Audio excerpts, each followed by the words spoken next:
Hello and welcome to a special Smaulgld report on cryptocurrencies. A bill would require a declaration of digital currency holdings at the U.S. border.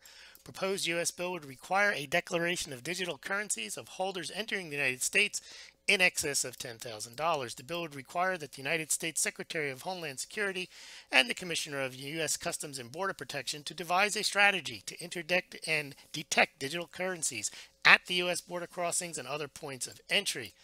Anything to declare? Well, a bill introduced by Senators Chuck Grassley and co-sponsored by Senator Dianne Feinstein, a Democrat from California, Senator John Corwin, a Republican from Texas, and Senator Sheldon Whitehouse, a Democrat from Rhode Island, aims to stop undetected and undeclared funds that cross the U.S. border in the form of digital currencies.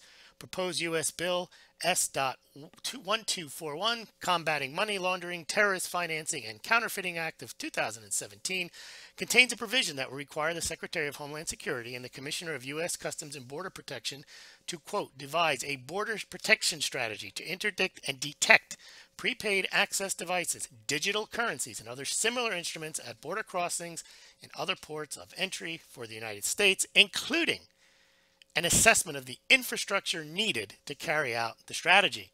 The respective Secretary and Commissioner will present their findings to Congress no later than 18 months after passage of the bill. So if you travel and you own cryptocurrencies, you travel with cryptocurrencies, but you can leave the gold at home. What do we mean? The obligation to declare amounts in any form over $10,000 when you come into the United States exists, irrespective of whether custom officials have a way of detecting those holdings. Problem with cryptocurrencies is they currently can't make that detection.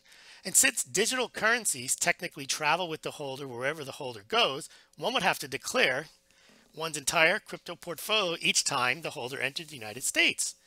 Now, such a declaration is not required for travelers who may have bank accounts or precious metals over $10,000, as long as they keep them outside of the United States. But it seems here that because you can bring your cryptocurrencies anywhere with you in the world, that the fact that you have them somewhere means you have them with you. And that looks like, under this bill, would require a declaration. Now, the issue is, how does the government make that detection? Well, they've got 18 months to come up with a proposal for an infrastructure that would help detect foreign holdings that may come in the form of cryptocurrencies or digital currencies. How could they do it? Well, currently there's a thing called the Foreign Account Tax Compliance Act that regulates U.S. account holders of certain foreign financial and non-financial entities. So they can tell if a U.S. citizen has monies held overseas because they require voluntary disclosure by the holder, and then they also get the records from the signatories to the agreement from the foreign financial and non-financial institutions. Now, what they could do, and this would be extreme, is they could expand the non-financial institutions to include currently unregulated cryptocurrency exchanges. But that would only still cover U.S. citizens. And what they're trying to get are people coming into the country who may use the funds to commit terrorism or money laundering. And they would have to get the entire roster of the clients, not just the U.S. clients. Now, it's not that hard to do. If they already submit the U.S. holder information, they could easily submit their entire roster. But then again, that is overreach. And it would be hard for the United States to make that argument to have the foreign financial institutions, the non-financial institutions, and the cryptocurrency exchanges to give them all that information on their customers. They may resist that, but they didn't seem to resist the fact in the form where they do give over the American citizens holders information. So that's one thing they can do. Another thing they can do is come up with some type of global monitoring of blockchain activity. Now that would be a tremendous amount of work. I don't even know if it's feasible to do that, but again, that would be a type of infrastructure, because what they're trying to do is track down basically all cryptocurrency, all prepaid accounts, anything that you could be used to bring money into the United States. And that money resides not in the holder's homeland, but resides somewhere out in space. Wherever the holder goes, they can access it, whether they're in their home country, another country, or in the United States. Or three, they can impose extreme vetting and extreme penalties on people coming in the United States and select them for cross-examination.